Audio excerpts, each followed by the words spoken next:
Assalamualaikum warahmatullahi wabarakatuh. Alhamdulillah, wassalatu wassalamu ala rasulillah wa ala alihi wa sahbihi ajma'in, wa ba'd. Bapak, ibu-ibu yang dimuliakan Allah, malam hari ini kita membahas tentang refleksi 79 tahun kemerdekaan Republik Indonesia. Artinya introspeksi untuk sebuah proses menuju kemerdekaan yang hakiki. Tapi tinjauan kita lebih fokus pada sejarah. Ya. Kenapa, Bapak, Ibu yang dimuliakan Allah?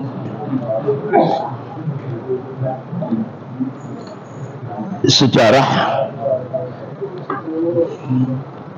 dengan berbagai pelajaran yang dikandungnya teramat penting untuk disimak, dikaji, dipelajari, karena banyak sekali ibrah yang bisa kita ambil.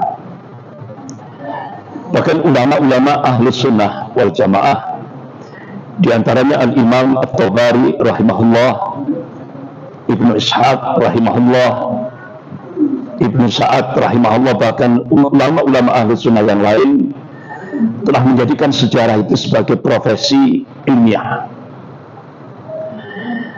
Kenapa?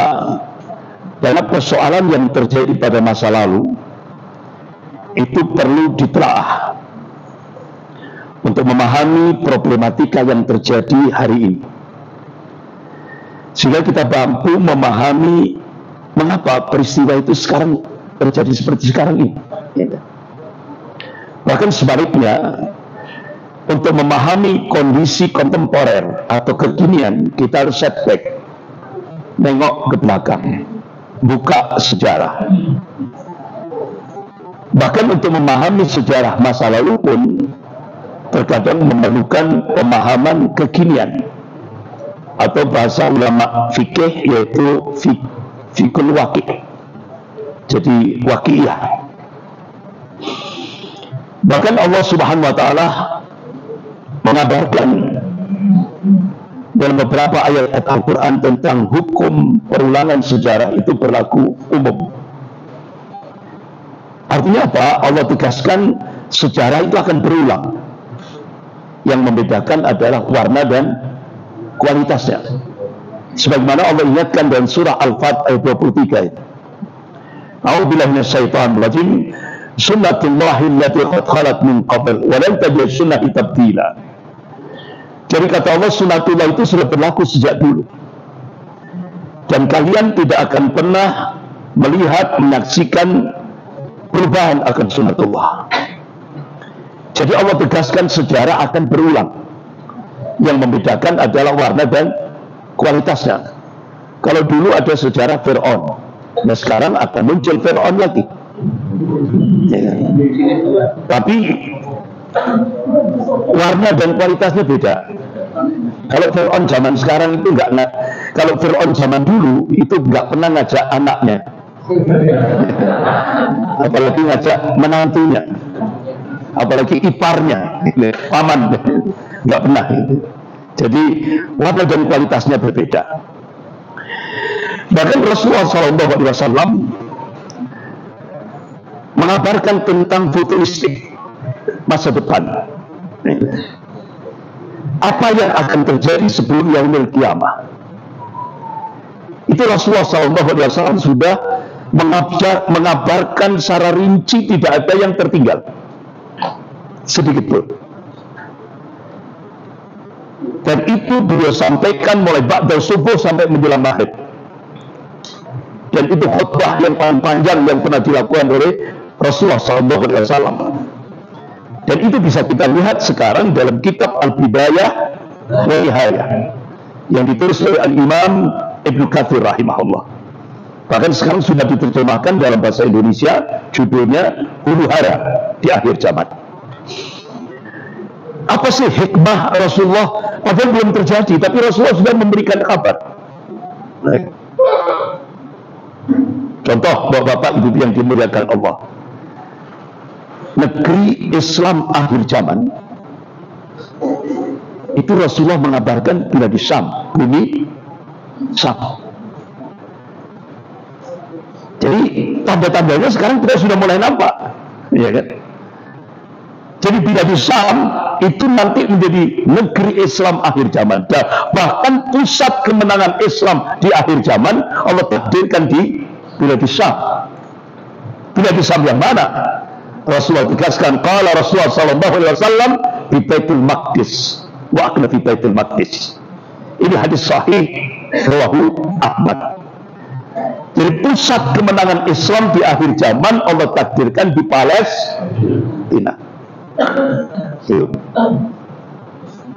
Ini pasti, tidak bisa tidak. Apalagi Allah sudah menegaskan dalam surah An-Najm ayat 3-4, A'udzubillahi minasyaitonir rajim, wa man yantiqu 'anil hawa in huwa illa wahyun yuha.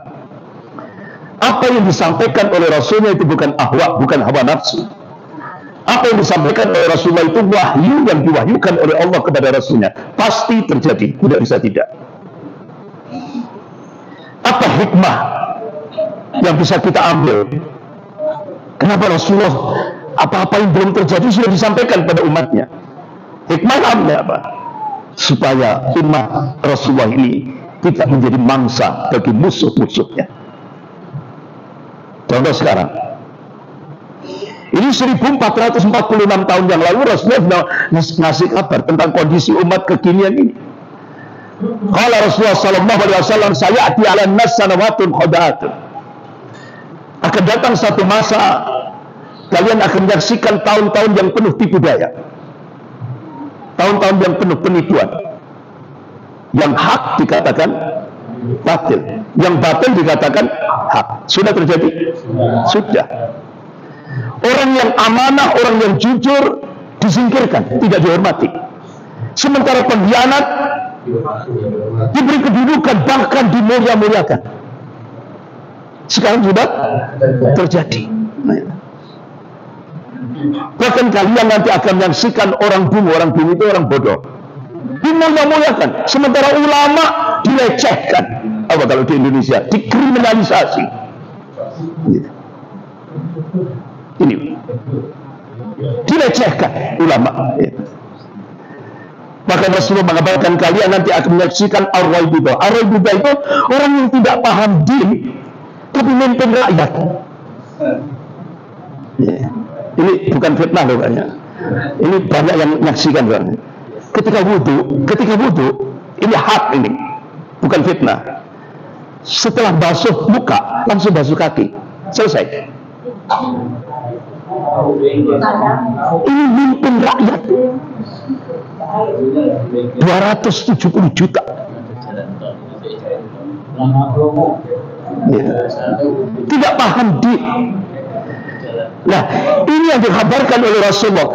Kalau sudah imaratus sufaha, pemimpin yang bodoh dalam arti bukan tidak lulus SMP, enggak, tidak paham din. Kalau sudah imaratus sufaha, pemimpin yang bodoh itu diangkat menjadi pemimpin, akan terjadi fasad, kerusakan dan semua lini kehidupan berbangsa dan bernegara. Sudah terjadi? Sudah. Rusak, kerusakan, fasad. Bapak, ibu-ibu yang dimuliakan Allah, kembali bahasan kita sejarah. Kemerdekaan Indonesia merupakan hasil perjuangan para ulama. Ini fakta empiris, sejarah, fakta sejarah.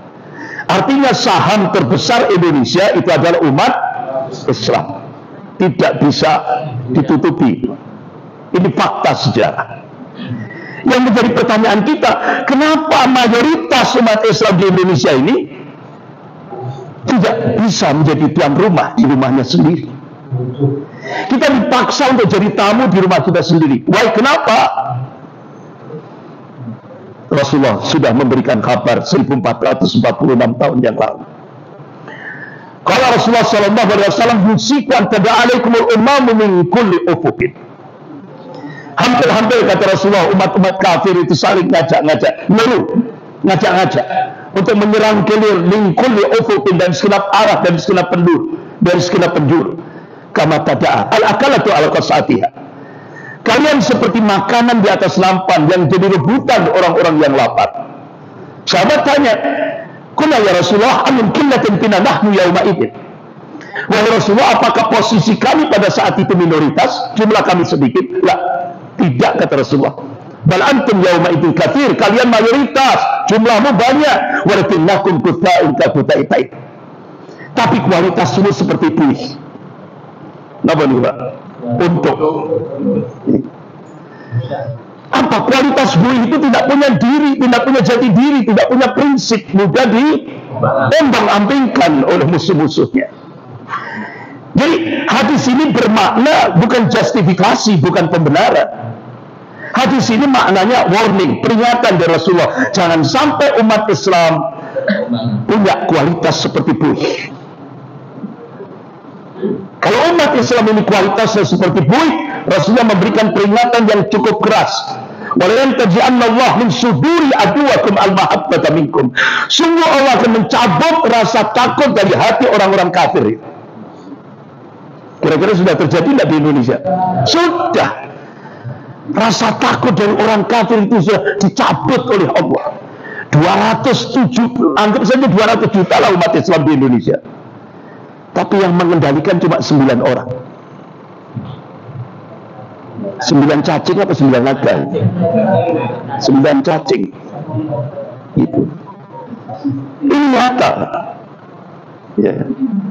Walayabdallahu fi qulubikum alwahan, dan Allah campakkan alwahan di dalam hati-hati kalian. Sahabat tanya, ya Rasulullah, wa mal wahan? Apa yang dimaksud alwahan? Qala hubbud dunya wa karahiyatul maut. Terlalu cinta dunia dan takut mati, benci kematian, takut resiko perjuangan. Jadi kalau sudah penyakit, terlalu cinta dunia, takut mati, takut resiko perjuangan ini sudah menghinggap di hati-hati kaum muslimin, apalagi menghinggap di hati pemimpin-pemimpin kaum muslimin, akhirnya Allah cabut rasa takut dari hati orang-orang kafir, dan kalian seperti makanan di atas nampan, jadi rebutan orang-orang yang lapar. Itu bahasa kinayah, kiasan. Gitu. Nah, apakah Rasulullah membiarkan kondisi umatnya seperti itu? Tidak. Rasulullah memberikan layout. Apa solusi yang diberikan oleh Rasulullah? Kalau Rasulullah sallallahu alaihi wasallam, "Idza tabayya'tum bil aina wa aqadtum adnab al baqar wa raditum bil jara'i wa taraktum al jihad, sallallahu alaikum billah la yanbu hatta tarji' ila dinikum." Rawahu Abu Dawud. Idza tabayya'tum bil aina, jika kalian bermuamalah dengan cara-cara al-ina, ini salah satu sistem riba. Wa akhratum adnabal baqar wa raditum jar, ini bahasa kinayah. Kalian pegang ekor-ekor sapi, kalian ridha dengan bercocok tanam. Artinya apa? Jika umat Islam muamalahnya dengan sistem riba, jika umat Islam sibuk dengan dunia, wa taraktum jihad fisabilillah, jika umat Islam meninggalkan al-jihad fisabilillah, sallallahu alaikum billah, Allah turunkan kehinaan. Dan itu sudah terjadi di Indonesia. Layan saya sedikit pun Allah tidak akan mencabut dari kehinaan itu hatta tarji' ila dinikum, hingga kalian kembali kepada agama kalian. Sebagian ulama hadis menafsirkan hingga umat Islam, kalau kita korelasikan di Indonesia, hingga umat Islam di Indonesia bangkit semangat jihadnya, baru Allah akan cabut dari kehinaan itu. Itu solusinya. Jika umat Islam bangkit semangat jihadnya. Kalau Rasulullah sallallahu alaihi wasallam, ra'sul amri Islam wa amudus salah wa dirwatus salam jihad fisabilillah. Hadis sahih riwayat Muslim. Pokok sesuatu itu Islam, tiangnya salat. Puncak amal dalam Islam adalah al-jihad fisabilillah. Bapak-bapak, ibu yang dimuliakan Allah, saat kita dijajah oleh Belanda 350 tahun. Kok begitu lama, 350 tahun? Ternyata jawabannya banyak londo irengnya, gitu, daripada londo bulenya. Banyak londo irengnya. Artinya apa? Banyak pengkhianat bangsanya, bukan penyelamat bangsa. Sehingga akhirnya Indonesia dijajah sampai 350 tahun. Nah tadi dalam mukadimah tadi kan sudah saya sampaikan, Allah tegaskan sejarah akan berulang. Sekarang ketika kita dijajah oleh oligarki, apalagi ditambah dengan imperialisme Cina, sekarang yang paling banyak sipit irengnya. Benar Pak? Sipit ireng. Pengkhianat bangsa lebih banyak daripada penyelamat bangsa. Ini hak. Sehingga akhirnya ketika Belanda ngutus tokoh orientalis, dia ini lahir tahun 1857 apa 18 ini 1857, meninggalnya matinya 1936, baru mati dia. Jadi dia ditugaskan oleh penjajah Belanda ke Indonesia. Nah, supaya diterima di Indonesia, dia merubah casingnya, tampilannya dirubah. Dia pakai kopiah hitam, dia pakai baju takwa, dia rubah namanya jadi Abdul Ghaffar. Akhirnya diterima oleh umat Islam. Begitu diterima oleh umat Islam, dia mencoba memeta bagaimana kondisi umat Islam, realitas di lapangan. Ternyata dipotret ada 3 kelompok. Kelompok yang pertama Islam ritual. Ini jumlahnya sangat-sangat banyak, mayoritas Islam ibadah. Kemudian yang kedua Islam sosial. Nah, ini jumlahnya sangat sedikit. Dia sudah mulai eksis, masuk ke wilayah ekonomi saat dijajah oleh Belanda. Nah, kemudian kelompok yang ketiga ini jumlahnya sangat-sangat sedikit sekali. Islam politik ini. Karena dia eksis untuk melakukan perlawanan terhadap penjajah Belanda. Rata-rata mereka ini musyawarah untuk mengatur strategi untuk melawan penjajah Belanda itu bukan di Indonesia. Musyawarahnya di mana? Di Mekah Al-Mukarramah. Dia berangkat haji, berbulan-bulan naik kapal laut. Di sana musyawarah.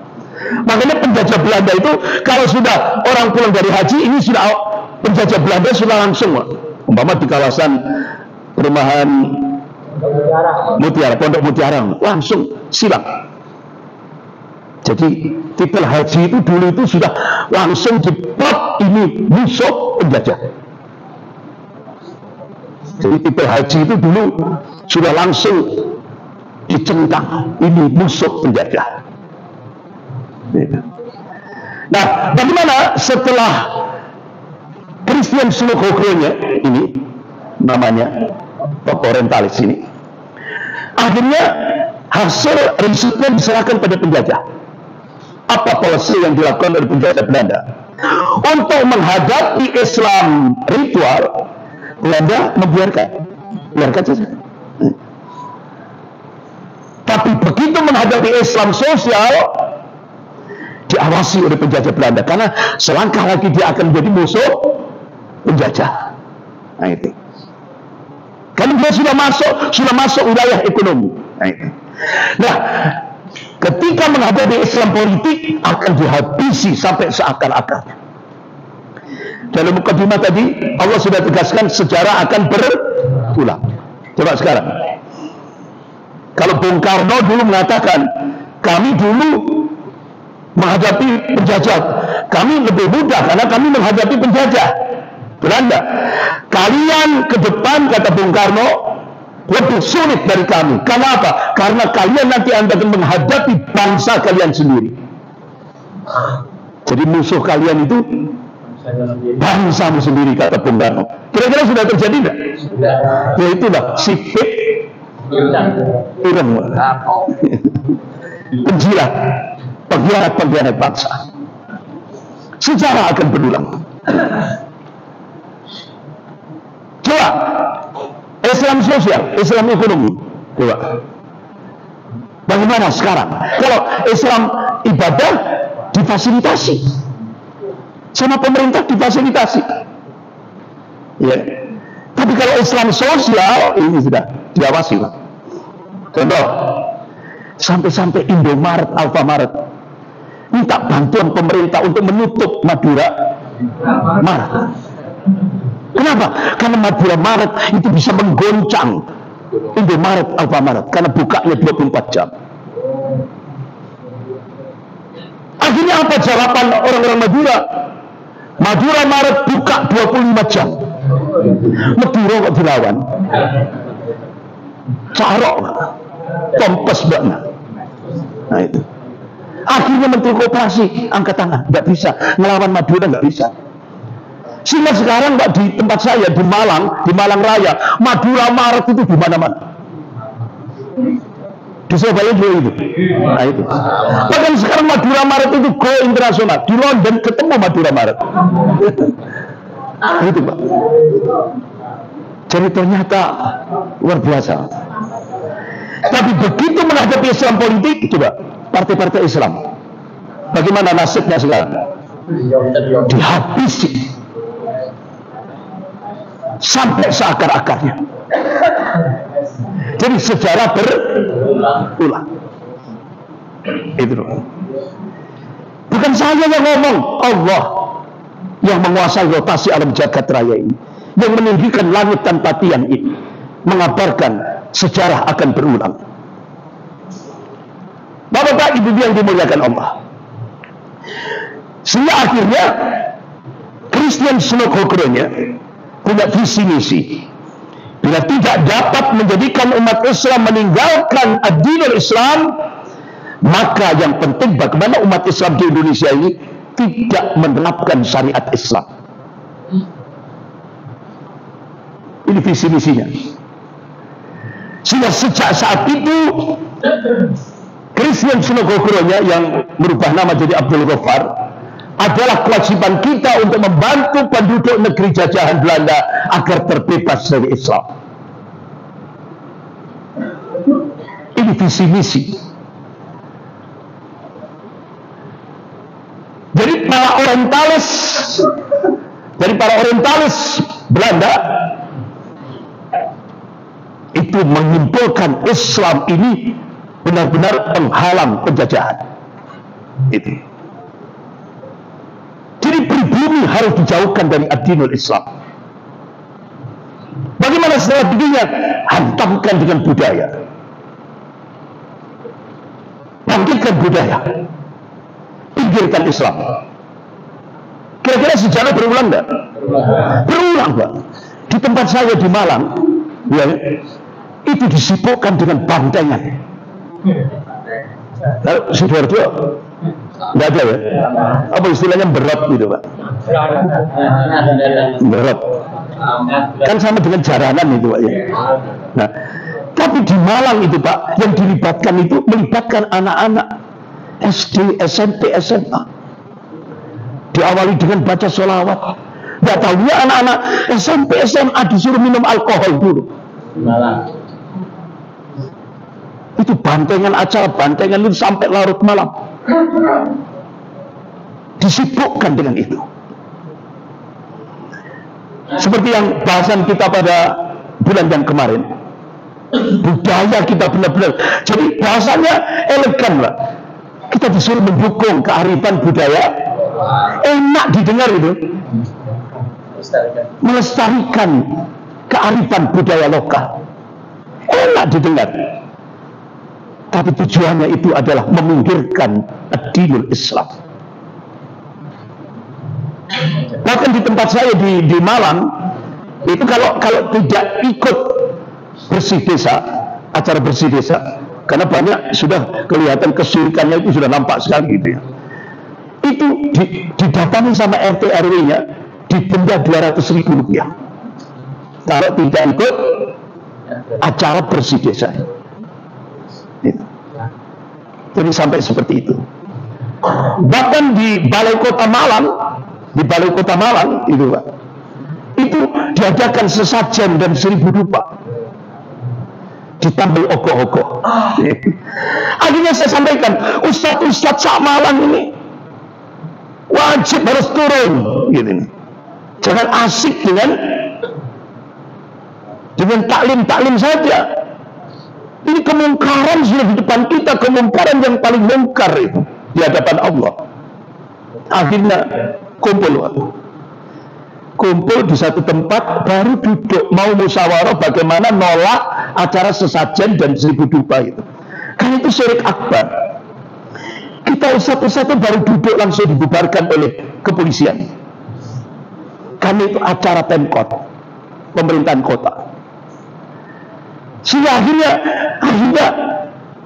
kita nggak mampu melawan. Kalau kita melakukan perlawanan senjata kok dilawan, kita nggak mampu melawan aparat, ya kan? Akhirnya apa? Langsung saya waktu itu mengusulkan kirim surat penolakan langsung ke Gubernur Jawa Timur, Bu Khofifah. Ya. Kenapa? Kita diingatkan oleh Rasulullah. Kalau Rasulullah SAW, Inna Allah yakul lakum rubul ma'ruf wa nahawna anil munkar. Qabla bada ujibu lakum batas aluni fala uqbikum fi fala ansurkum. Hai manusia, sebenarnya Allah menyuruh kepada ajak manusia untuk berbuat yang ma'ruf, berbuat yang baik, cegah dari yang mungkar. Nah, kemungkaran yang paling mungkar apa? Syirik. Kita disuruh untuk mencegah perintahnya Rasulullah, mencegah. Kalau kenapa? Karena nanti ada satu masa, kata Rasulullah, di mana kalian berdoa, Allah sudah tidak lagi mendengarkan doa-doa kalian. Di mana kalian mohon pertolongan pada Allah, Allah sudah tidak merespon permohonan kalian. Masa itu bisa terjadi bukan lantaran kita meninggalkan sholat, bukan lantaran kita meninggalkan puasa. Masa itu bisa terjadi manakala kita cuek, masa bodoh terhadap kemungkaran yang terjadi di hadapan kita. Itu Pak. Akhirnya udah kirim surat ke gubernur. Kenapa? Kita ambil dalil fattaqullaha mastata'tum. Bertakwalah kepada Allah sesuai dengan kemampuan. Sehingga nanti ustaz-ustaz di Malang itu kalau ditanya sama Allah, apa responmu terhadap kemungkaran yang paling mungkar ini? Ya Allah, kami berbuat sesuai dengan kemampuan kami, ya Allah. Itu kita nggak boleh diam, cuek. Bapak Ibu yang dimuliakan Allah, sejarah menjadi amat penting dalam perjalanan peradaban manusia. Di tengah masyarakat sebagai pelajaran hidup yang telah dilalui oleh pendahulunya, selain untuk mengungkap jati diri satu bangsa atau peradaban, sejarah juga sebagai bahan motivasi, semangat, dan sekaligus bahan introspeksi supaya tidak terulang kembali. Ya, jadi supaya tidak terjatuh di lubang yang sama, mengulang kesalahan yang sama yang pernah dialami generasi sebelumnya. Karena sejarah pasti akan selalu terulang dengan aktor yang berbeda. Sunatullah itu yang dikabarkan oleh Allah. Nah, Bapak Ibu yang dimuliakan Allah, contoh ini Sri Sultan Hamengkubuwono ke-10. Ini orang sampai sekarang masih hidup ini, Sri Sultan Hamengkubuwono ke-10. Pada saat Kongres Umat Islam Indonesia yang ke-6 2015 di Keraton Yogyakarta, waktu itu dihadiri Profesor Din Samsudin, Profesor Amin Rais, dan banyak tokoh-tokoh nasional datang semuanya di Keraton Jogja.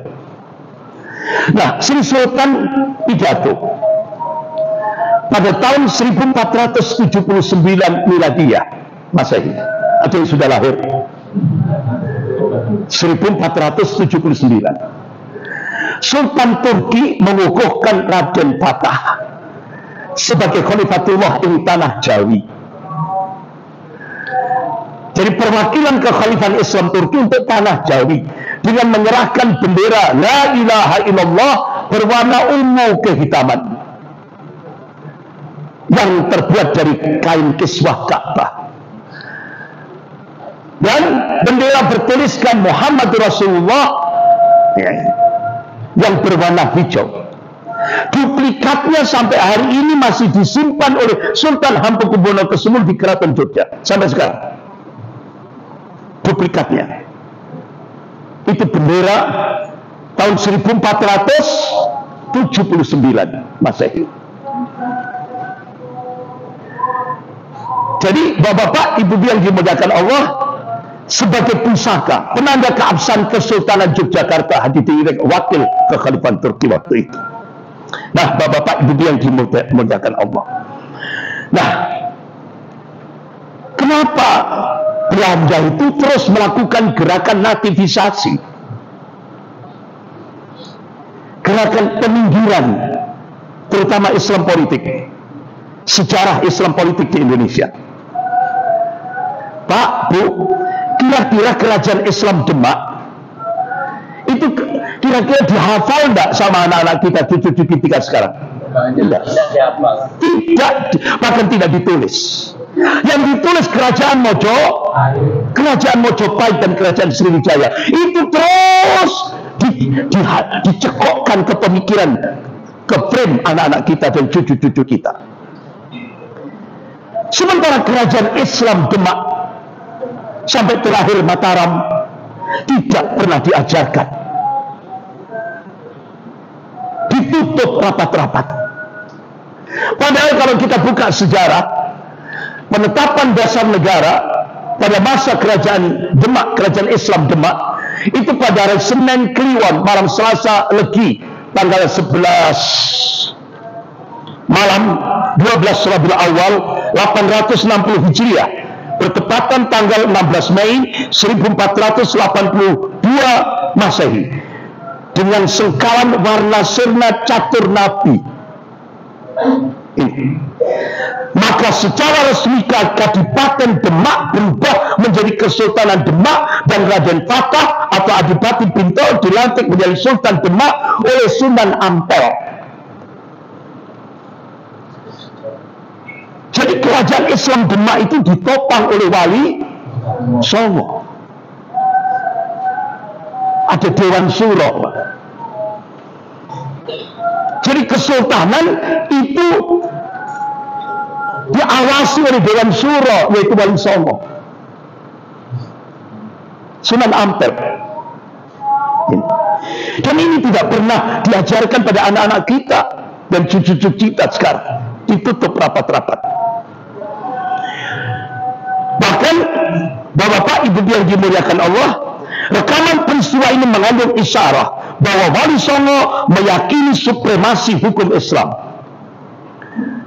yaitu satu negara harus berpegang pada ajaran Islam murni. Itu yang disebut dengan mustika Islam, yang berkiblat di Mekah Al-Mukarramah, yaitu Al-Quran dan hadis Nabi. Ini pada masa kerajaan Islam Demak. Bahkan Bapak Ibu yang dimuliakan Allah, kerajaan Demak tidak hanya mengatur masalah pernikahan, ibadah mahdoh saja, melainkan juga masalah waris, muamalah, jinayah, hukum pidana, siasat, politik, bahkan hukum acara peradilan dan lain, di mana aturan-aturan tersebut didasarkan pada syariat Islam. Tidak sebagaimana konsepsi Snogogoronya tadi yang memisahkan urusan ibadah dengan politik yang sekarang dikembangkan di Indonesia. Bapak Ibu yang dimuliakan Allah, jadi Kesultanan Islam Demak ini berdiri, dan para Wali Songo itu menempati jabatan, yaitu sebagai pujangga. Jadi Dewan Suronya, penasehatnya Kesultanan Demak. Jadi benar-benar tatbik syariat Islam itu benar-benar ditegakkan pada masa kerajaan Islam Demak tahun 1400-an. Sudah penegakan syariat Islam itu sudah tegak pada masa kerajaan Islam Demak. Yang terakhir yaitu kerajaan Mataram Islam ini. Bapak Ibu yang dimuliakan Allah, langsung saya persingkat. Nah, para orientalis Belanda memandang Islam sebagai ancaman terhadap berlangsungnya penjajahan, sebagaimana pandangan Christian Snogogoronya. Oleh karena itu, Belanda berusaha sekuat tenaga untuk mengubur kesuksesan politik Islam dalam mengatur masyarakat Indonesia. Makanya bagaimana cerita sejarah Kesultanan Islam Demak yang ditopang oleh Wali Songo itu tutup rapat-rapat. Itu Pak. Jadi Islam politik dijauhkan. Itu yang tadi saya sampaikan itu Pak, bagaimana sejarah itu disimpan sampai hari ini di Museum Leiden Belanda. Sementara kita hanya disuguhi dengan kuburan dan pusaka. Ya kan? Cuma ditinggali kuburan sama pusaka. Jadi kita diarahkan pada mistik. Udah itu. Sampai akhirnya Wali Songo dibuat film, ya kan? Contoh Sunan Kalijogo. Sunan Kalijogo sampai semedi di pinggir kali sampai lumutan. Ini itu tahayul itu Pak. Terus kapan sholatnya Sunan Kalijogo? Kok dibuat seperti orang Hindu semedi? Padahal Wali Songo itu orang alim ulama, seorang ulama yang alim. Itu loh Pak. Tapi digambarkan, apalagi kalau sudah Wali Songo lewat pohon kolang-kaling dengan bawa tasbih, akhirnya kolang-kalingnya jadi emas kabeh. Hal-hal yang khurafat seperti itulah yang dianukan. Tapi ilmu din, ilmu syariat, ilmu menata negara disimpan. Yang dilakukan oleh Wali Songo dan kerajaan Islam Demak terakhir di Mataram itu disimpan rapat-rapat di Museum Leiden Belanda. Bahkan jangankan itu Pak, yang terakhir masalah Diponegoro, ya kan? Pangeran Diponegoro. Itu kalau bapak ibu tanya ke anak-anak cucu-cucu sekarang, nah gimana Pangeran Diponegoro? Nganu Pak, Pangeran Diponegoro itu tanahnya dicapok karo Belanda. Wah, ngamuk Pangeran Diponegoro. Coba Pak. Jadi anak-anak kita di sekolah Pangeran Diponegoro itu matrek, materialistik, tanah. Padahal Pangeran Diponegoro itu membangkitkan semangat jihad seluruh ulama se-Jawa untuk melakukan perang sabil menghadapi penjajah. Makanya perang Diponegoro itu yang dilakukan Diponegoro yang disebut dengan perang Jawa itu menghancurkan kekuatan ekonomi penjajah Belanda, hancur berantakan dengan semangat jihad. Jadi anak-anak kita, cucu-cucu kita sudah tidak lagi dimuncul. Itu jihadnya Pangeran Diponegoro, bukan tanah yang dicapok. Ditutup rapat-rapat semangat jihad. Kita skores adzan Isya dulu. Monggo, silakan. Yang dimuliakan Allah, kita lanjutkan. Ketika Pangeran Diponegoro dikhianati oleh orang dekatnya. Ini pengkhianatan itu kadang-kadang orang dekat. Jadi akhirnya Pangeran Diponegoro ditangkap oleh penjajah Belanda. Hanya beliau dibuang ke Manado. Pada saat di pengasingan di Manado, Masya Allah, Pangeran Diponegoro masih menyempatkan. Beliau menulis surat dititipkan pada ajudannya Ki Haji Hasan Basori. Apa isinya? Pangeran Diponegoro meminta pada ulama-ulama se-Jawa untuk membangkitkan semangat jihad melawan kafir penjajah Belanda itu. Kemudian di bawahnya itu ditulis, untuk apa? Kata Pangeran Diponegoro, untuk menata kembali agamanya Rasulullah SAW. Bulan Juli tahun 1800 sekian, tertanda Diponegoro. Nah, surat ini itu disimpan rapat-rapat di Museum Leiden Belanda. Tidak pernah ditulis dalam buku sejarah. Makanya bapak-bapak ibu yang dimuliakan Allah, pakar sejarah di Indonesia itu Profesor Ahmad Mansur Suryanegara. Beliau tulis 2 jilid, ini jilid 2. Jilid pertama warnanya hitam, tentang api sejarah. Ini sejarah yang asli. Contoh Pak. Patimura. Coba bapak cek kepada anak-anak kita dan cucu-cucu kita. Nah, gimana Patimura? Pak, akan dijawab, Pak, Patimura itu namanya Thomas Matulesi, orang Kristiani. Astagfirullah. Ini penggelapan sejarah. Ya. Yang benar itu Patimura itu nama aslinya Ahmad Nursi. Itu bangsawan Islam. Ya. Bahkan beliau bangkitkan semangat jihad di Ambon itu, di Maluku, ya kan? Nah, mana nama Maluku itu dulu yang bikin itu Ibnu Battuta rahimahullah. Nama asli pertama kali Jaziratul Mulk. Kemudian dirubah jadi Maluku. Bahkan Filipina, ya kan, Filipin itu dulu nama aslinya apa itu? Biasanya Bapak kalau berangkat safar fil amanillah, ya kan? Ibu kota Filipin itu dulu namanya Amanillah, sekarang berubah jadi Manila. Jadi Filipina dulu itu mayoritas Muslim seperti Indonesia. Sekarang tinggal 15%. Dibantai Pak oleh penjajah Spanyol, dihabisi, sampai dipinggirkan sampai di Filipina Selatan, kawasan Mindanao yang sering disebut bangsa Moro. Itu. Jadi di Filipina itu mayoritas seperti Indonesia.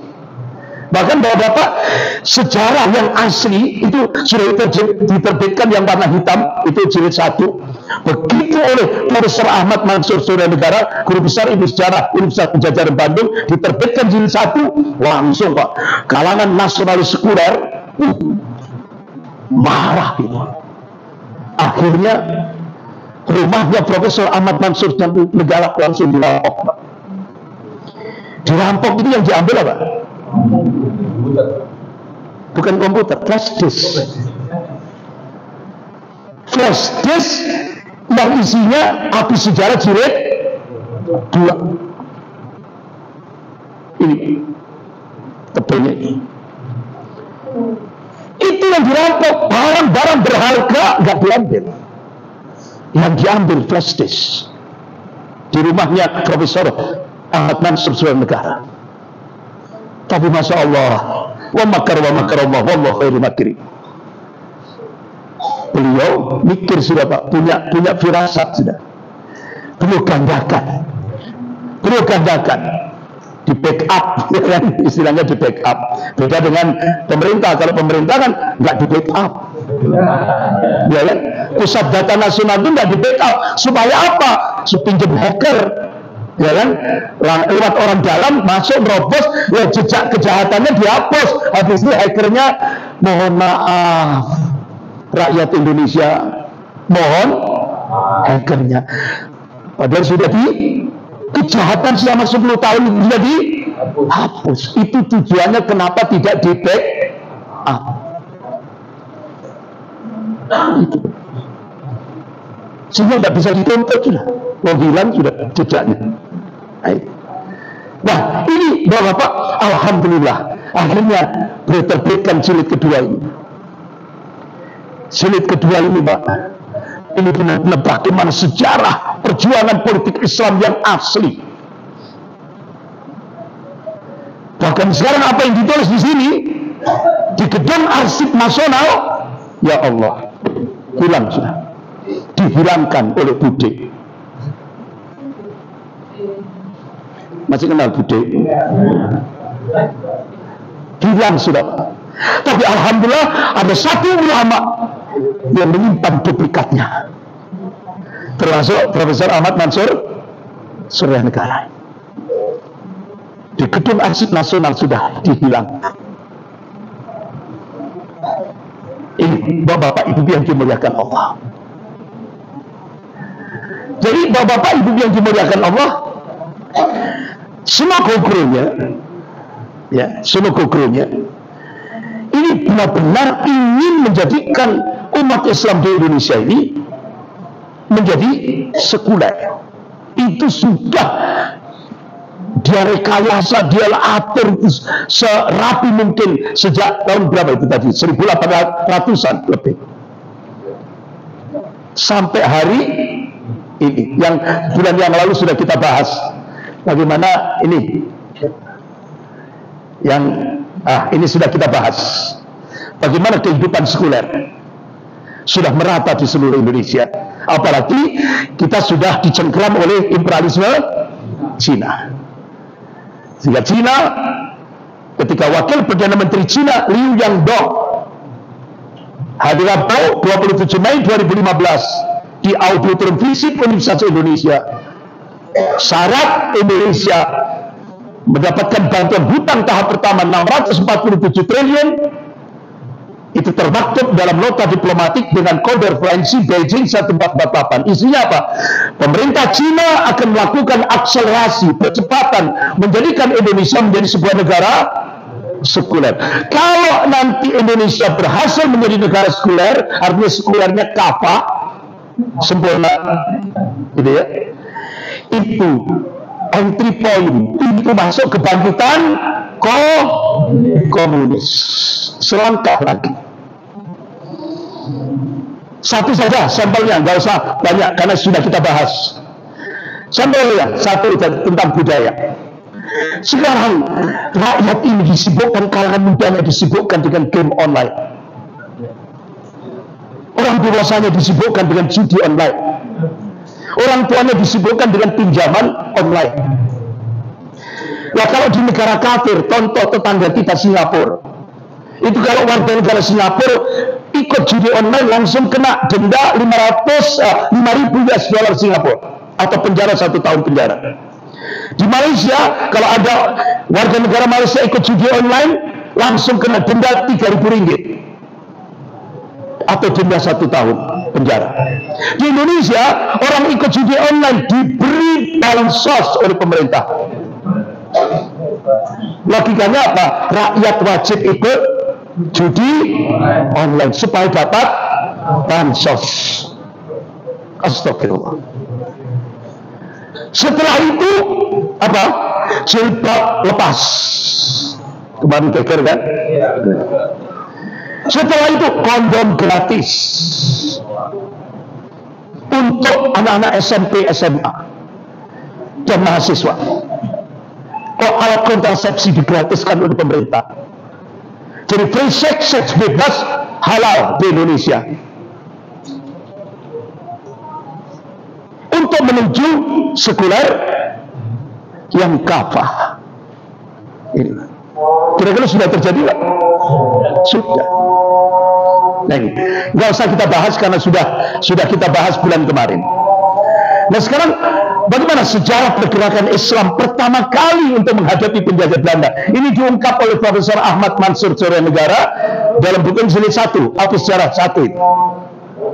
Ada di dalam buku Api Sejarah 1. Jadi kata beliau, tepat tanggal 17 Juli 1905 Masehi. 17 Juli 1905 Masehi. Kalangan orang-orang Arab dari Yaman, dari Hadramaut, menggerakkan yaitu sebuah organisasi edukasi pendidikan Islam. Namanya Jamiatul Khair, Jamaah Kebaikan. Jamiatul Khair. Sejak 17 Juli 1905 loh ya, itu sudah ada pendidikan gratis yang dilakukan oleh orang-orang keturunan Arab, di antaranya yaitu Al-Fakhir bin Abdurrahman Al-Mansur, kemudian Syed Muhammad bin Abdullah bin Syihab, Syed Idris bin Ahmad bin Syihab, dan Syekhan Abdullah bin Syihab menggratiskan pendidikan. Jadi pendidikan gratis itu Pak, itu sudah dimunculkan oleh organisasi pertama kali pada saat kita dijajah Belanda, Jamiatul Khair. Supaya apa? Supaya umat Islam itu cerdas dan bisa melakukan perlawanan terhadap penjajah. Nah, Pilpres 2024 kemarin ada 2 pilihan. Pilihan yang pertama, pendidikan gratis. Pilihan yang kedua, makan siang gratis. Ternyata Pak, mayoritas rakyat Indonesia ini milih makan siang gratis. Supaya apa? Supaya tetap bodoh. Karena dengan kebodohan itu untuk melanggengkan kekuasaan. Benar? Pertama, waktu Pilpres berapa? 15.000. Makan siang gratisnya 15. Akhirnya ujung-ujungnya 7.500. Nah kira-kira Pak, dari 7.500 sampai ke Pondok Permai, Pondok Mutiara, Pondok Mutiara, kira-kira tinggal berapa Pak? Tinggal 3.000 rupiah.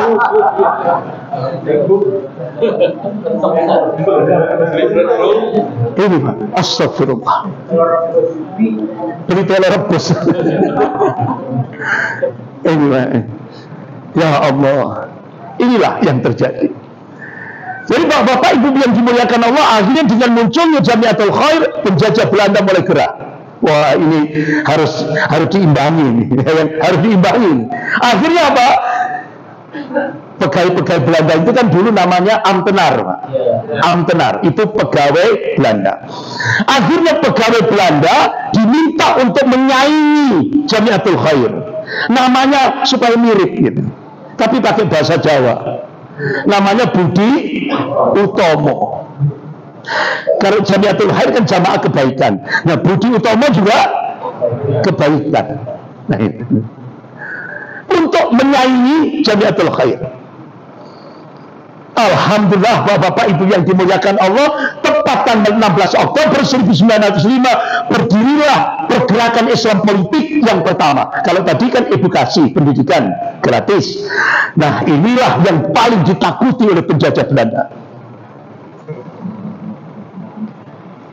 Yang didirikan oleh Bapak Haji Samanhudi, kemudian promotor yang sangat cemerlang waktu itu adalah Haji Umar Said Cokro. Beliau mengembangkan pergerakan Islam, Serikat Islam itu dari Surabaya. Dan Haji Umar Said Cokro Aminoto itu punya 3 murid. Soekarno, Kartosuryo, Muso. Jadi satu guru, 3 ideologi. Ya kan? Soekarno nasionalis sekuler, Muso komunis, Kartosuryo Islam. Tapi ternyata 2 teman seperguruan Soekarno itu dihabisi sendiri oleh Soekarno. Ya. Nah ini, Bapak Ibu yang dimuliakan Allah, inilah promotornya. Bapak, Masya Allah, Haji Umar Said Cokro Aminoto tahun 1905, jargonnya apa kira-kira? Visi misinya apa? Yang dimunculkan pada masa itu. Tahun 1905, misi yang dimunculkan oleh Haji Umar Said Cokro Aminoto, pergerakan Islam politik pertama, Serikat Islam, semurni-murninya tauhid, setinggi-tingginya ilmu, dan sepandai-pandainya siasat. Luar biasa, Pak. Artinya apa? Bapak Haji Umar Said Cokro Aminoto memunculkan sebuah visi misi. Kita diyakinkan oleh Pak Haji Umar Said Cokro Aminoto, wa man nasru illa min indillahil azizil hakim. Kemenangan itu datangnya dari Allah yang Maha Perkasa lagi Maha Bijaksana. Bahkan Allah tegaskan dalam surah An-Nur ayat 55 itu. A'udzubillahi minasyaitonir rajim. Wa'adallahu alladziina aamanu minkum wa 'amilus shalihat la yastakhlifannahum fil ardh kama istakhlafal ladziina min qablihim. Al-ayah. Sungguh kata Allah, aku berjanji, kami berjanji pada hamba-hamba Allah yang beriman di antara kalian dan beramal soleh. La yastakhlifannahum fil ardh, kami jadikan kalian berkuasa di muka bumi. Kama istakhlafal ladziina min qablihim, sebagaimana Allah telah menjadikan orang-orang sebelum kalian berkuasa. Ini Pak. Jadi kalau tauhid kita itu murni, pasti kita akan dijadikan oleh Allah berkuasa di muka bumi. Kuncinya tauhid yang murni, tidak terkontaminasi dengan segala macam bentuk-bentuk kesyirikan. Yang kedua, setinggi-tingginya ilmu. Dan yang ketiga, sepandai-pandainya siasat. Kemudian Haji Umar Said Cokro Aminoto menulis di sebuah harian koran Hindia Baru tanggal 15 Januari 1926. Ada yang sudah lahir? 1926. Beliau tulis, bila umat Islam tidak memiliki khalifah atau pemimpin, itu seolah-olah seperti badan yang tidak punya kepala. Artinya apa? Tahun 1905 Pak Haji Umar Said Syokro Aminoto itu meminta kepada umat Islam tentang pentingnya kepemimpinan di dalam Islam. Tidak hanya dalam sholat, dalam hidup berbangsa dan bernegara, wajib kita milih pemimpin. Makanya milih pemimpin itu masuk wilayah akidah. Sampai Allah tegaskan dalam surah Al-Baqarah ayat 30. A'udzubillahi minasyaitonir rajim. Wa qala rabbuka lil malaikati inni ja'ilun fil ardi khalifah. Sudah Allah berfirman pada para malaikatnya, hendak aku ingin menciptakan di muka bumi seorang khalifah, pemimpin. Ini Haji Umar Said Syokro Aminoto. Makanya Pak, coba sejarah berulang sekarang. Ketika Indonesia dicengkram imperialisme Cina, itu ketika saya diundang oleh Pak mantan Panglima TNI, Pak Jenderal Purnawirawan Gatot Nurmantio di sebuah hotel bintang 5 di Surabaya. Kata beliau, Ustaz Andri, Cina untuk beli Indonesia cukup menyiapkan 50 triliun. Untuk apa Pak? Bayari ketum-ketum itu, ketua umum parpol itu. Cukup sudah. Indonesia sudah bisa dibeli oleh Cina. Tapi Cina untuk menghadapi Anies Baswedan menyiapkan 500 triliun. Sudah terjadi? Sudah. Berarti menurut kacamata Cina, Indonesia dan pemimpin Islam lebih berbahaya pemimpin Islam. Itu sudah digaungkan oleh Haji Umar Said Syokro Aminoto sejak 1905 Masehi. Bahkan beliau tegaskan, jadi kata beliau, keutamaan atau fadilah, kebesaran, kemuliaan, dan keberanian itu bisa tercapai hanya lewat ilmu tauhid. Itu sudah ditegaskan oleh Haji Umar Said Syokro Aminoto. Bahkan Haji Umar Said Syokro Aminoto bercita-cita apa? Beliau tulis ini, kita mencintai bangsa kita dengan ajaran Islam. Kita berusaha sepenuhnya untuk mempersatukan seluruh atau sebagian terbesar bangsa kita dengan Islam. Alhamdulillah, cita-cita Haji Umar Said Syokro Aminoto dikabulkan sama Allah. Bahkan sekarang Indonesia bisa bersatu karena Islam. Itu Pak.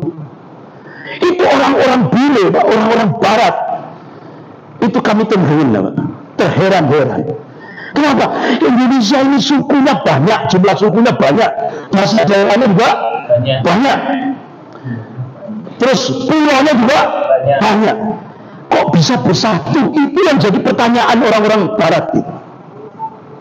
Ternyata bisa disatukan dengan Islam. Ad-dinul Islam. Karena Islam itu rahmatan lil alamin.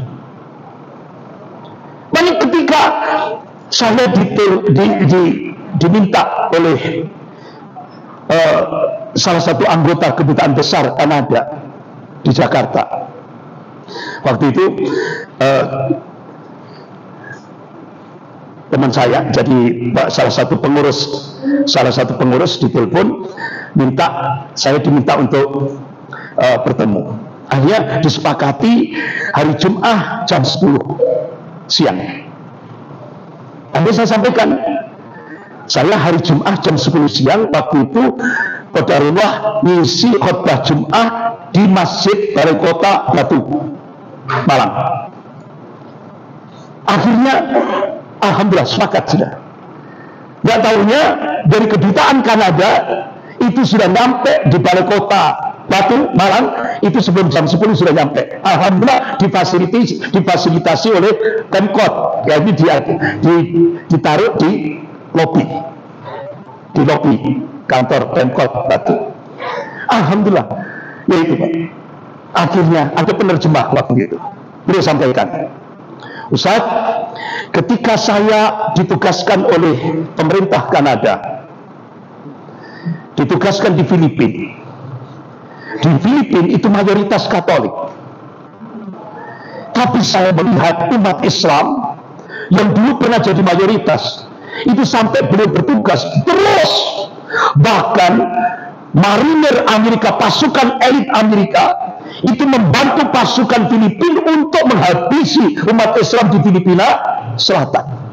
Sampai hari ini terus diburu. Itu. Kemudian kami dipindah ke Thailand. Di sana ada Thailand Selatan, kalau yaitu yang sering disebut umat Islam Patani. Nah itu. Di sana mayoritas Buddha, ya kan, mayoritas Buddha. Ya Allah, saya melihat umat Islam minoritas di Thailand Selatan itu ketika sholat subuh ditembak dengan senjata otomatis. Padahal di sana mayoritas Buddha. Akhirnya saya dipindah di Myanmar.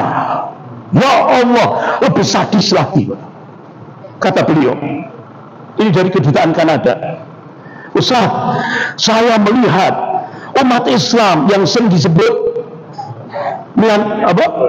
Rohingya, umat Islam Rohingya. Ya Allah, itu di jalan-jalan diburu, langsung dibakar hidup-hidup di jalan-jalan. Bahkan anak-anak Muslim ini ditebas pakai pedang oleh biksu-biksu Buddha, dilempar di laut, di kubaran api. Itu nasibnya. Banyak wanita-wanita Rohingya diperkosa dengan cara-cara sangat biadab. Bahkan Bapak tahu sendiri videonya, Pak. Ya Allah, umat Islam itu dimutilasi, Pak, sama tentara Myanmar ini. Dimutilasi seperti motong kambing itu, Pak. Ya Allah, belum mati itu dimutilasi dari bawah. Jahatnya luar biasa. Kemudian akhirnya dia dipindah ke Indonesia. Dia kaget, Pak. Ya Allah, Indonesia mayoritas Islam. Kok umat Kristiani, umat Katolik, umat Hindu, Buddha, Konghucu aman, Ustaz. Akhirnya apa saya jawab? Berarti Anda lambat. Itu sudah jadi kamus dunia. Di mana-mana kalau umat Islam satu negara mayoritas, umat yang lain aman.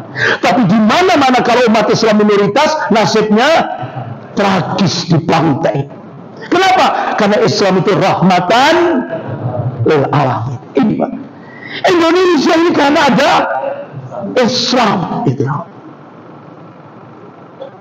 Ini, Pak. Tapi aneh. Ya. Tapi saya ketemu jawabannya dari Bu Hanta. Kalau sudah muncul isu anti-Islam, isu anti-Arab, isu Wahabi, berarti Indonesia sedang dijajah, kata Buya Hamka. Kalau dulu dijajah oleh Belanda. Isu anti-Islam, isu anti-Arab, isu Wahabi dimunculkan pada saat penjajahan Belanda. Karena saat itu Indonesia sedang dijajah oleh Belanda. Nah sekarang kita dijajah oleh Cina. Astagfirullah. Muncul itu tadi. Sejarah berulang. Bapak Ibu yang dimuliakan Allah. Bahkan ini, Pak, Haji Umar Said Cokroaminoto itu punya buletin namanya bendera Islam. Yang ini logonya bulan bintang, yang ini logonya banteng. Ini diterbitkan, cover depan bendera Islam diterbitkan oleh Haji Umar Said Cokroaminoto 9 Mei 1927 Masehi.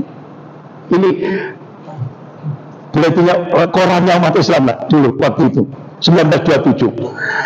Kemudian ketika Soekarno jadi pimpinan PNI, yang banteng ini diambil oleh Soekarno, ditambahi merah putih, jadi lambangnya PNI.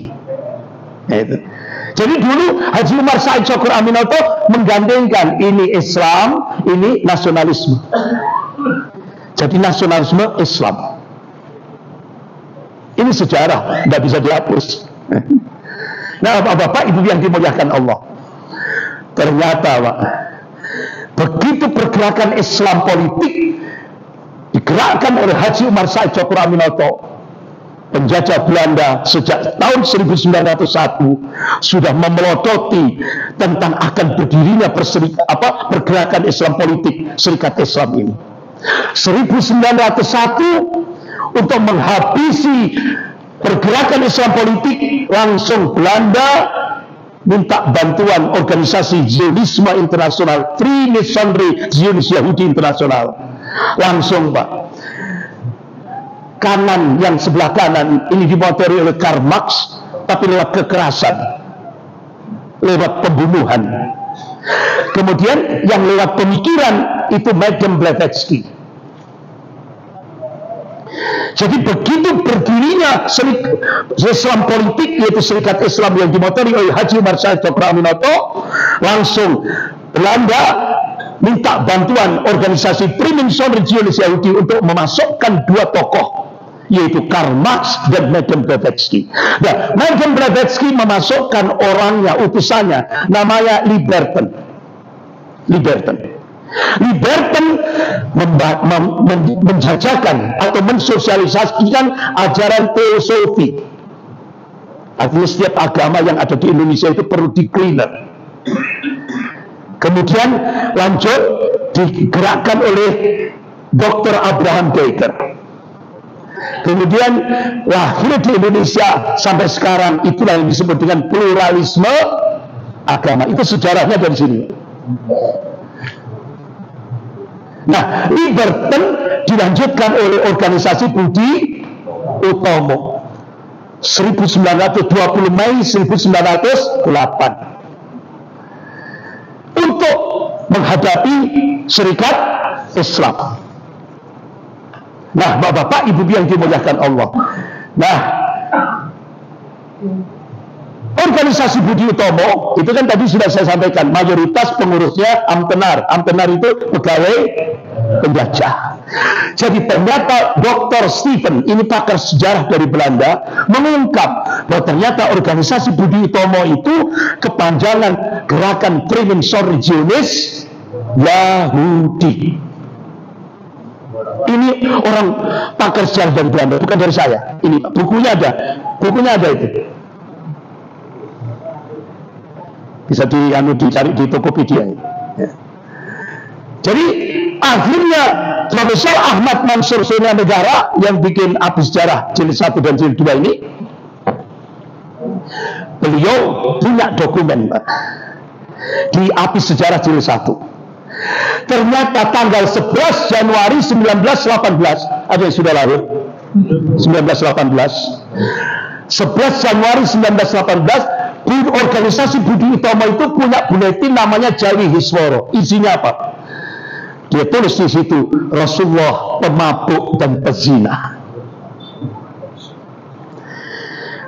Jadi pertama kali penghinaan terhadap Rasulullah terjadi di Indonesia itu tanggal 11 Januari 1918 yang dilakukan organisasi Budi Utomo lewat buletinnya. Akhirnya Haji Umar Said Syokro Aminoto, dia masih ingat apa yang diingatkan oleh Rasulullah. Qala Rasulullah sallallahu alaihi wasallam, la yu'minu ahadukum hatta akuna ahabba ilaihi min walidihi wa waladihi wan nasi ajma'in. Ini hadis sahih. Belum sempurna iman seseorang di antara kalian hingga aku, kata Rasulullah, lebih dicintainya daripada orang tuanya, anak-anaknya, wan nasi ajma'in, dan manusia seluruhnya. Akhirnya Haji Umar Said Syokro Aminoto, kalau ada orang menghina Rasulullah, hukumannya mati. Akhirnya Haji Umar Said Syokro Aminoto membentuk Laskar Kanjeng Rasulullah untuk memerangi organisasi Budi Utomo. Tapi ini mohon maaf Pak, ini film.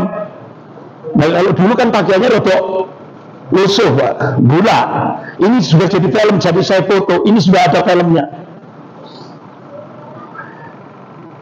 Akhirnya tahun 1935 organisasi Budi Utomo bubar. Tahun 1935.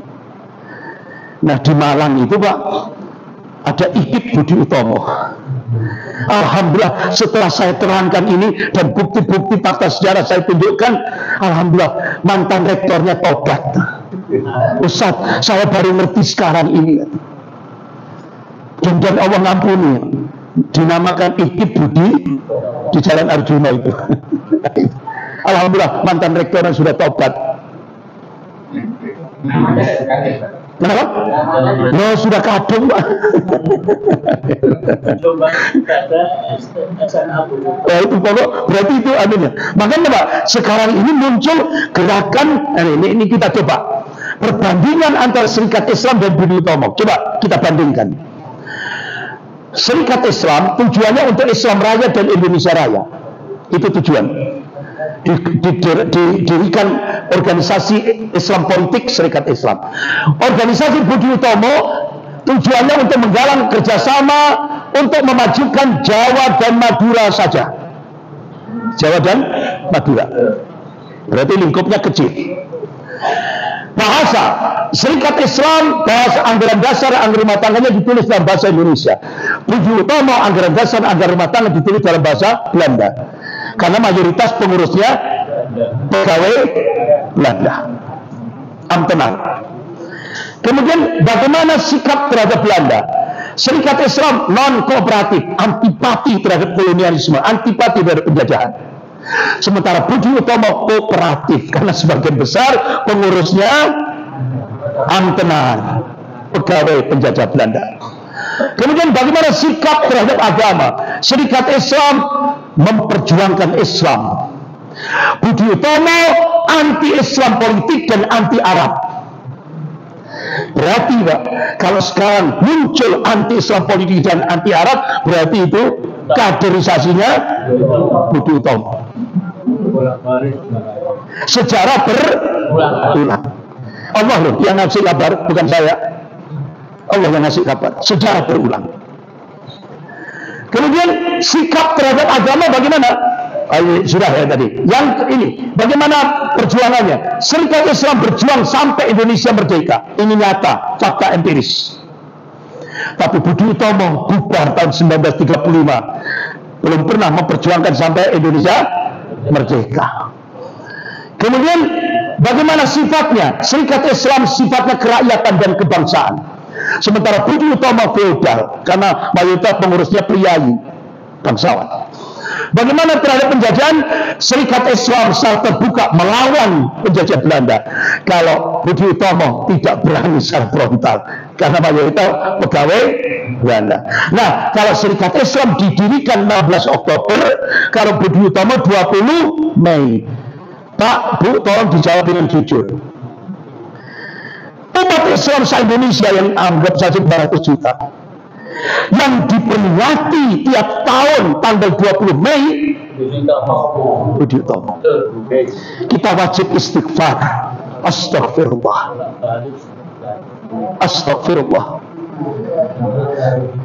Kenapa kita memperingati organisasi yang melecehkan Nabi kita? Pada Rasulullah ingatkan, la yu'minu ahadukum hatta akuna ahabba ilaihi min walidihi wal waladihi wan nasi ajma'in. Itu Pak. Ayo tahun depan kalau ketemu lagi 20 Mei, kira-kira diperingati lagi? Saya jawab cuma uang telu. Kira-kira tahun depan kalau ketemu lagi diperingati apa enggak? Takbir. Tunjukkan barok, berlepas diri. Nah, kita mengaplikasikan al-wala wal barok. Barok, lepas kita. Wajib ini Pak sudah. Supaya kita nanti di yaumil akhir dimuliakan oleh Allah. Karena kita mahabbatul Rasul, cinta kepada Rasulullah sallallahu alaihi wasallam. Bapak, Ibu yang dimuliakan Allah. Alhamdulillah. Kemudian diteruskan oleh dua ulama besar, yaitu Kiai Haji Ahmad Dahlan, Allah mayarham, Beliau mendirikan organisasi Muhammadiyah, didirikan di Kampung Kauman, Yogyakarta, 8 Zulhijjah 1330 Hijriah, bertepatan 18 November 1912 Masehi. Kemudian Hadratus Syekh Hasyim Asy'ari rahimahullah, beliau mendirikan organisasi Nahdlatul Ulama di kota Surabaya 16 Rajab 1344 Hijriah, bertepatan 31 Januari 1926 Masehi. Ini dua bersaudara ini nasabnya tersambung sampai ke Rasulullah SAW. Ini dua bersaudara, satu perguruan. Sehingga begitu sampai di Indonesia, yang satu bergerak dakwah di perkotaan, yang Ki Haji Hasyim Asy'ari berdakwah di pedesaan dengan pesantren dan madrasah. Alhamdulillah sampai hari ini dua ulama ini benar-benar menyebarkan Islam yang rahmatan lil alamin. Tapi aneh, Pak, Kristen Senogokronya nggak senang kalau Muhammadiyah NU ini bersatu, nggak senang. Akhirnya Kristen Senogokronya memunculkan sebuah fatwa amam, ikhtilaful ummah rahmatun, perbedaan di tengah umat rahmat. Saya tanya, kira-kira itu hadisnya sahih?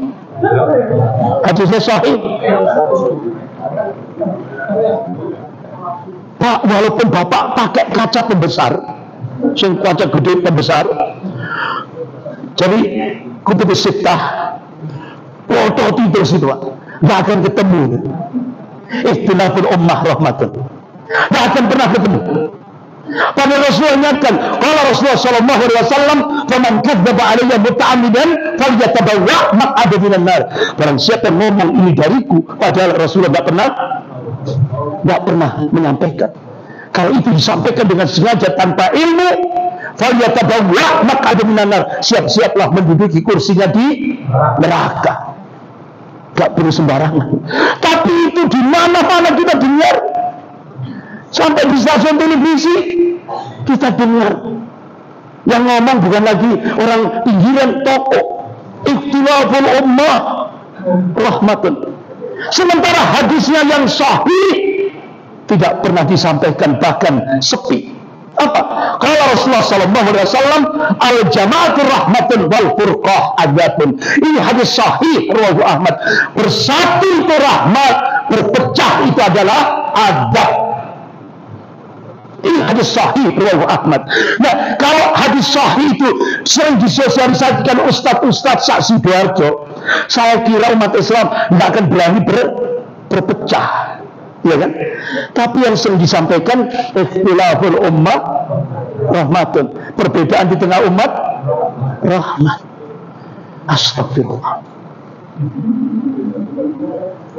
Sehingga akhirnya, Pak, sing bolak-balik dianu ini liane masalah buruk aja. Kunut sama zikir jahar, zikir sirri. Padahal kalau sudah masuk kubur nggak akan ditanya itu. Yang ditanya man rabbuka, man nabiyuka, man dinuka, ya, man kitabuka. Kan nggak pernah di kuburan malaikat mengkanakan awakmu kunut apa ora, awakmu zikir jahar apa sirri. Nggak pernah ditanya. Itu kok jadi geger. Padahal ini dua bersaudara sama-sama untuk dakwah ilallah. Ya kan? Ki Haji Ahmad Dahlan, Allahumma yarham, Hadratus Syekh Hasyim Asy'ari rahimahullah. Keduanya mendakwahkan dakwah ilallah. Kita bersatu, jangan sampai mudah dipecah. Nah sekarang ini coba Bapak lihat, yang menyatukan dengan yang memecah lebih kuat yang mana sekarang? Yang mecah, Pak. Kenapa itu bisa terjadi? Karena di dalamnya ada main amplop pimpin fulus. Itu, Pak. Ujung-ujungnya duit. Kenapa? Kalau Muhammadiyah NU bersatu, Pak, Masya Allah, problem bangsa Indonesia banyak yang terselesaikan. Tapi itu tidak disenangi oleh imperialisme. Kudu pecah. Sampai akhirnya dipecah lewat kunut, disatukan lewat tambang. Ya, mudah-mudahan Allah satukan hati-hati umat Islam seluruh Indonesia ini. Dan mudah-mudahan Allah muliakan kaum muslimin, dan insya Allah mudah-mudahan plot twist, kejutan langsung dari Allah. Mudah-mudahan Allah hadirkan di Indonesia. Mudah-mudahan Allah selamatkan Indonesia. Dan apa yang dicita-citakan oleh pendiri negara Republik Indonesia, ingin Indonesia menjadi negara baldatun thayyibatun wa rabbun ghafur. Amin ya rabbal alamin. Sekian, kita akhiri dengan bacaan alhamdulillah dan doa kafarat majlis. Alhamdulillahirabbil alamin. Subhanakallahumma wa bihamdika asyhadu an la ilaha illa anta astaghfiruka wa atubu ilaik. Wabillahi taufiq wal hidayah. Wassalamualaikum warahmatullahi wabarakatuh.